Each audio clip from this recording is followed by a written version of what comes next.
meio aos compromissos globais de países, governos e empresas para reduzir a pegada de carbono, as práticas de agricultura regenerativa ganham cada vez mais destaque.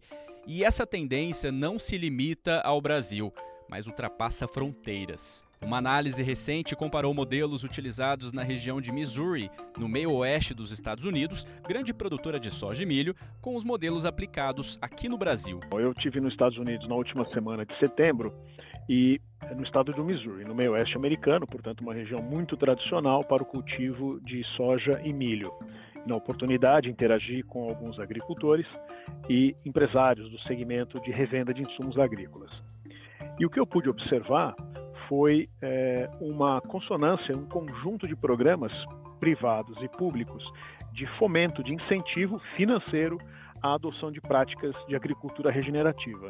E uma mobilização muito grande dessas empresas e dessas instituições buscando atrair os produtores, e estão assinando contratos, são contratos de longo prazo, renováveis, fala-se de contratos na ordem de 5 anos, renováveis para mais 15 anos, sempre em etapas de 5 em 5 anos. Então, portanto, eu achei muito interessante, fala-se de cifras da ordem de alguns bilhões de dólares por ano, né? E programas que estão organizados ou podem ser segmentados, tanto aqueles que fomentam a adoção de práticas, obviamente o agricultor precisa evidenciar a adoção da prática, e alguns outros programas do ponto de vista técnico um pouco mais complexo, mas que fomenta e remunera o agricultor já baseado no cálculo da fixação de carbono no solo. Em relação às iniciativas de agricultura regenerativa previstas nos contratos, muitas já são conhecidas e executadas há décadas pelos brasileiros, como o plantio direto e o cultivo de culturas de cobertura na entre-safra. Os agricultores estão tendo, de certa forma, quase que uma dificuldade de escolher com quem seguir nessas iniciativas. Também me chamou a atenção de que é possível certas combinações, isso é feito de maneira totalmente transparente e dentro das normas dessas iniciativas, mas o agricultor ele pode, como eles dizem lá, empilhar fomentos ou empilhar contratos, o que significa na prática que no mesmo hectare de lavoura o agricultor pode ter ali 2 ou mais programas de fomento, o que, de certa maneira, repito, feito com total transparência e discutido, garante uma receita adicional ao agricultor pela adoção dessas práticas regenerativas. Apesar dessa mobilização, Pedro destaca que ainda há pouca discussão entre os produtores sobre o assunto. Por isso, tanto o setor privado quanto o governo têm oferecido incentivos para acelerar a conscientização e adesão às práticas.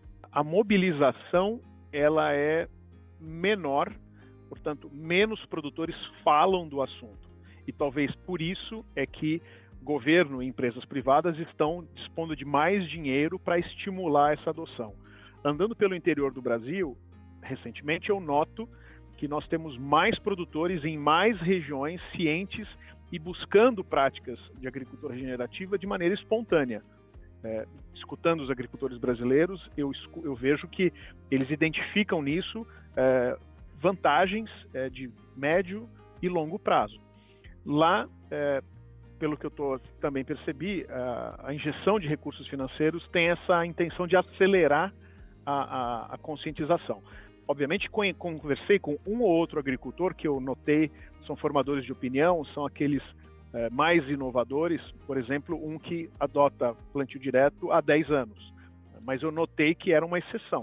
Para que os recursos cheguem aos produtores, grandes indústrias de alimentos estão aportando investimentos em empresas especializadas na intermediação de contratos de agricultura regenerativa. Essas indústrias, como a gente tem observado na mídia, assumiram compromissos públicos de redução da sua pegada de carbono. São compromissos de longo prazo, mas são compromissos públicos e, portanto, eu noto que, independente da maturidade do mercado de carbono, voluntário ou não, dos países, essas indústrias sabem que não podem deixar para daqui 10, 15 anos esse trabalho de fomento de agricultura regenerativa. E já estão fazendo esse investimento porque sabem que, à medida que mais agricultores entram nessa trajetória, o compromisso delas lá em 2050 fica mais fácil de atingir.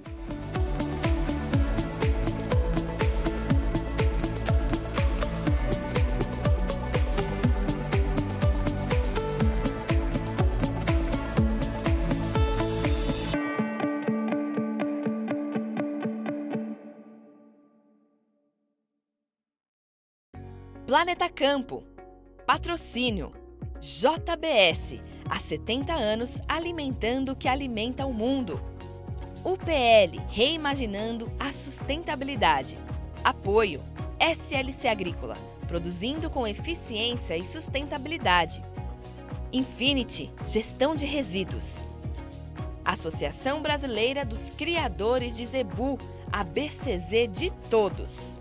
Campo Forte, nosso forte é fazer você produzir mais.